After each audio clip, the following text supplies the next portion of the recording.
Flair is talking about a part of his life most fans know nothing about, how decades of so-called social drinking.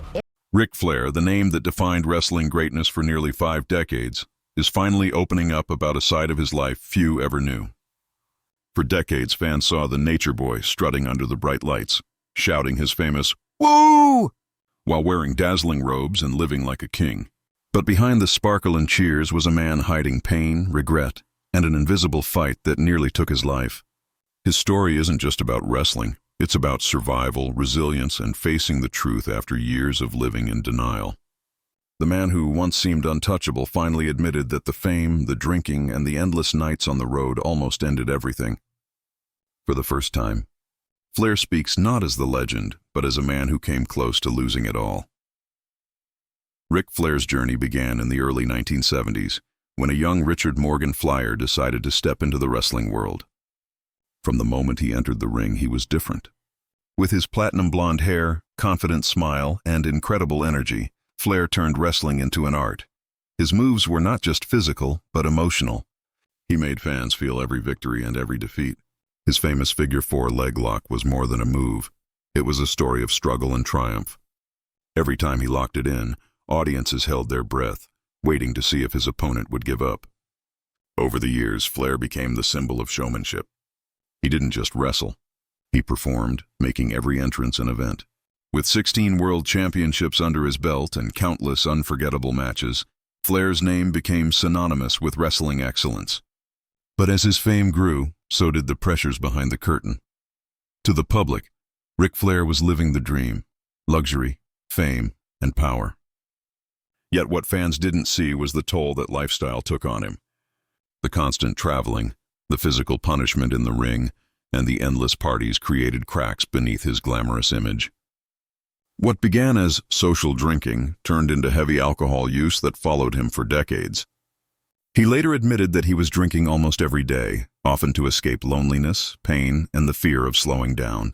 Behind every woo was a man struggling with exhaustion and dependence. He built his life around being the Nature Boy, confident, loud, and larger than life. But that persona became both his armor and his prison.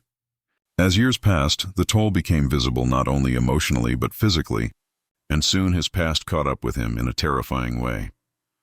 Long before his near-death health battle, Flair faced another tragedy that could have ended his career early.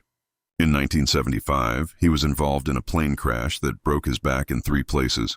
Doctors told him he would never wrestle again, but Flair refused to accept that fate.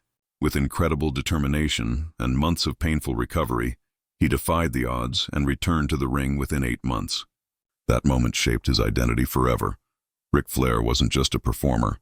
He was a survivor. Fans admired his courage, not realizing that this same stubbornness would one day become dangerous.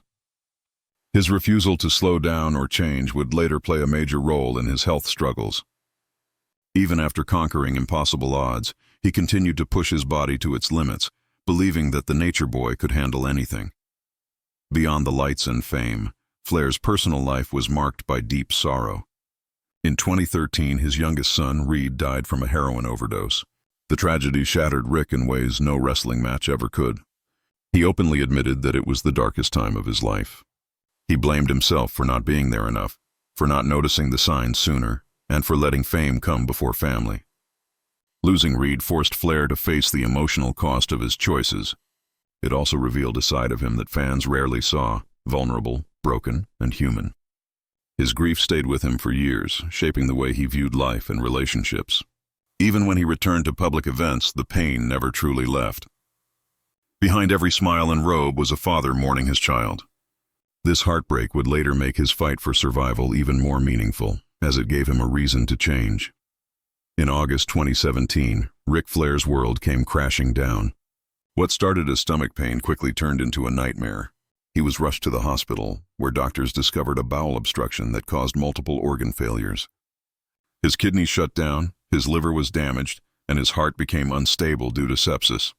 Flair was placed in a medically induced coma for over 10 days, with doctors giving him only a 20% chance of survival. Fans around the world feared the worst. His family gathered, preparing for the possibility that he might not make it. When Flair finally woke up, he later admitted, "I didn't think I was going to make it. "I was given last rites." It was a shocking wake-up call. Decades of heavy drinking and stress had caught up with him. His survival wasn't just a medical miracle, it was the start of a new chapter in his life. After the near-death experience, Flair spent more than a month in intensive care. He lost over 40 pounds, struggled to walk, and needed physical therapy just to regain basic strength. During his recovery, one person never left his side, his fiancée, Wendy Barlow. She slept in a chair next to him for 40 nights, holding his hand through every painful moment. Her devotion reminded Flair of what truly mattered. For the first time, he began to reflect deeply on his life, the mistakes, the excess, and the people he had hurt. He decided to give up alcohol completely and focus on health, family, and gratitude. In interviews, he spoke openly about depression and post-traumatic stress after his coma, saying that even waking up each day felt like a second chance. The man who once seemed immortal now understood what it meant to be fragile. He embraced humility and began rebuilding not his career, but his life. After his recovery, fans were eager to see their hero again. But when Ric Flair made public appearances, it was clear that he was no longer the same man. His voice had softened, his hands trembled slightly, and his movements were slower. For someone who had always been larger than life, these changes were hard to watch. Yet they also revealed his humanity. At conventions and interviews, Flair was honest about his health. He didn't hide the scars or pretend to be invincible anymore. Instead, he spoke about his mistakes, especially his drinking, and encouraged others to take care of their health before it was too late. His openness transformed how fans saw him. They no longer just admired the nature boy, they respected the man behind the legend. Flair's willingness to show vulnerability made him even more beloved, proving that true strength is found in honesty, not denial. Surviving death gave Ric Flair a new purpose. He realized that what truly mattered wasn't fame or money, it was family and the chance to guide others. His bond with his daughter, Charlotte Flair, grew stronger than ever. As one of WWE's biggest stars, Charlotte carried her father's legacy proudly, and Ric took pride in mentoring her both personally and professionally. Beyond his family, Flair began working with younger wrestlers, sharing his decades of experience and teaching them lessons about resilience, humility, and discipline. He wanted the next generation to avoid the same mistakes he made. Through this mentorship, Flair found healing. He was no longer just the nature boy. He became a teacher, a survivor, and a voice of wisdom in a sport known for its toughness. This new chapter allowed him to redefine his legacy, not just as a legend, but as a man who learned and grew from his pain. Even after his recovery, Flair's health required constant care. He went through regular checkups for his liver, kidneys, and heart. His doctors reminded him often that his years of alcohol use had left permanent damage. Yet, he didn't hide from the truth. In interviews, he admitted that he had brought much of it on himself and encouraged others to make better choices. His story became a message about self-awareness and the importance of change. He also started speaking publicly about mental health and addiction, two topics rarely discussed in the wrestling world. By being open about his struggles, Flair inspired others to confront their own. He proved that even legends can fall, but they can also rise again stronger and wiser. Every time he appeared at an event or gave an interview, fans saw not just a wrestling icon, but a survivor grateful for another chance at life. As the years went by, Flair's public appearances became more heartfelt. Gone was the overconfident showman who boasted about his success. In his place was a calm, reflective man who often spoke about gratitude and love. He admitted that fame once blinded him and that he spent too many years chasing cheers instead of cherishing people. Facing death changed his perspective. He began to see value in quiet moments, spending time with family, sharing stories with fans, and mentoring the next generation. The arenas and applause that once defined his worth now felt secondary to peace of mind. His vulnerability made him more relatable than ever before. The nature boy had evolved, not into someone weaker, but into someone wiser. Proof that even the loudest, flashiest legends can find strength in humility. After his near-death experience in 2017, Ric Flair began to see life in a completely different way. The man who once lived for the spotlight suddenly found joy in silence. Simple things, like waking up in the morning, eating breakfast, or walking outside, became blessings he never took for granted again. Flair once said in an interview, "I used to think being alive meant being famous. Now, being alive just means being here." Those words came from a man who had spent decades chasing applause but had finally found peace in stillness. Every hospital visit, every scar and every memory of pain reminded him of how close he came to losing everything. He had lived fast and recklessly, thinking he was invincible. But now each breath carried gratitude. He began to spend more time with his loved ones, sharing dinners, laughing about old stories, and talking openly about regrets. He even reached out to people he had hurt in the past, hoping to make peace. For Flair, redemption wasn't about saying sorry. It was about showing that he had truly changed. The Nature Boy had finally stepped out of the ring and into real life, not as a performer, but as a man who understood the value of every moment. During his recovery, one truth became very clear to Ric Flair. He wouldn't have survived without love. His partner, Wendy Barlow, stood by him through every dark night and painful procedure. When he couldn't speak, she spoke for him. When he couldn't move, she held his hand. Flair often said that her strength gave him the will to keep fighting. She never left the room, he said. When I opened my eyes, she was there. That kind of loyalty humbled him.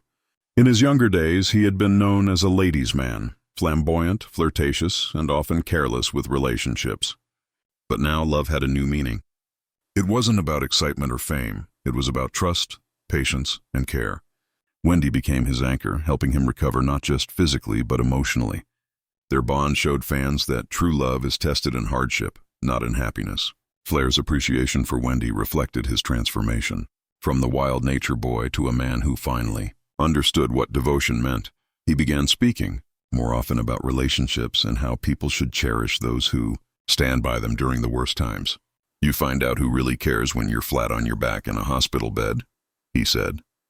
It was a message of humility that resonated deeply with fans who had only known him as the confident showman. Even after all his health scares, Ric Flair's passion for wrestling never disappeared. In 2022, at the age of 73, he decided to have one final match, something many thought was impossible. It wasn't about ego or money. It was about closure. Flair wanted to say goodbye to the sport that defined his life, this time on his own terms. The event, called Ric Flair's Last Match, drew thousands of fans and wrestlers from different generations. When Flair walked down that aisle, wearing his iconic robe and hearing the crowd chant his name, there was a powerful sense of nostalgia. Many fans cried, knowing they were witnessing the end of an era. Though his body wasn't as strong as it once was, his spirit shone brighter than ever. Every move, every gesture, and every "woo" carried decades of memories. When the match ended, Flair lay on the mat, exhausted and emotional. With tears in his eyes, he whispered, "I'm done." It was more than a retirement. It was a moment of acceptance. For a man who had once refused to slow down, saying goodbye was the hardest victory of all. The audience stood on their feet, honoring not just a wrestler, but a survivor. That night, Ric Flair didn't need a championship belt. He had already won something far more important: peace. After his final match, Ric Flair took on a new role: storyteller and mentor. He began sharing his experiences through interviews, podcasts, and documentaries. But unlike the flashy tales of his past, these stories carried wisdom. He talked openly about addiction, loss, and the mental challenges that come with fame. Many younger wrestlers looked up to him, not just as a legend, but as someone who had lived through the extremes of success and failure. He often reminded them that fame could be dangerous if not handled carefully. "You can't live like I did," he once told a group of young athletes. "The lifestyle looks glamorous, but it can destroy you if you're not grounded." Those words carried